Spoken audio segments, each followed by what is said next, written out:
We are back with our panel and joined in our center seat by New Hampshire Republican Senator Kelly Ayotte. Senator, thanks for joining us. We know you're in between votes, so we appreciate the time. Great to be here, Brett. So as it stands now, you're ready for this vote tomorrow on cloture on the budget. Where are you on this, and how will you vote? Well, I appreciate the bipartisan work that was done by Congressman Ryan and Patty Murray, but here's the issue. There's a provision in this that I think needs to be changed, and that is that we're taking it from the backs of our military retirees to pay for more federal spending. And this provision basically takes $6 billion from the retirement of our military retirees, the COLA that they received, and they're the only group that gets hit directly in this. The changes for the federal employees, those are prospective for new hires.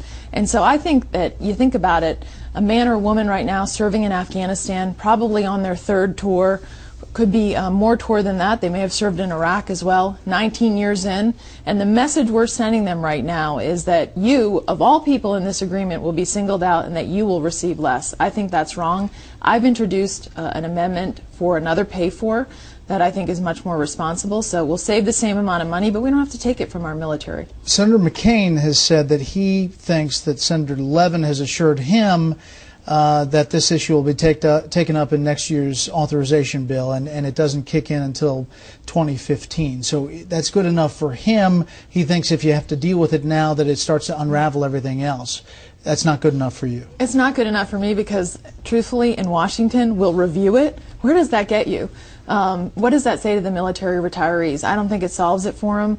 And too many things in Washington go under review and never get fixed, and it never gets addressed. So I don't think $6 billion is a deal breaker, by the way. I've already introduced 2 amendments today on other way to save money. Think about it. Do you know over the 10-year window we're going to spend, according to CBO, $47 trillion? We can't find $6 billion in waste, fraud, and abuse or something else in the government than to take it from our military retirees. I think that's absurd. Katie. Senator, there's been a lot of talk about this $60 billion, this money being paid back in, say, 10 years, right? But you've also mentioned that there are tons of duplicate programs. The Government Accountability Office shows that there's $250 billion a year in wasteful spending. Can you elaborate on whether Washington is ever going to take that and get rid of some of these programs that are duplicative instead of taking it off of the backs of the military? Well, I think that's another really good point. Since I've been in the Senate, I voted repeatedly to implement the actual GAO reports. I'm a co-sponsor of legislation to require the president to make recommendations and Congress to vote on the GAO reports. Tons of duplication, fraud, abuse, and we haven't implemented any of that. And here we are, let's take from the military retirees on a deal, by the way, that doesn't deal with the underlying drivers of our debt, but somehow is singling out this particular group of people who have sacrificed the most for us. Kirsten. So the debt limit's going to hit again in a couple months, and Paul Ryan has said that the Republicans are probably going to want to extract something for this. What do you think it's going to be? It's hard to know. You've got if this agreement passes, it's a 2-year budget agreement. So I don't know what the Republicans will extract from it with the 2 years set in place. I do hope that we focus on the underlying drivers of our debt.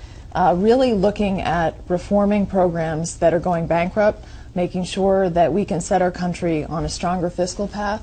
Those issues aren't addressed in this agreement. So I'm not clear yet what the House will put forward, but it has to be something connected to our debt. I mean, at times they've talked about unrelated provisions, but the thing about the debt ceiling, you wouldn't want to increase the credit limit on your credit card without dealing with the underlying problem if you're an individual. And I think that's the key for Republicans, is to keep it on topic. Charles. Let me switch to sanctions on Iran. I know you support the bill. Will it pass the Senate? How many Democrats will you get to oppose the administration?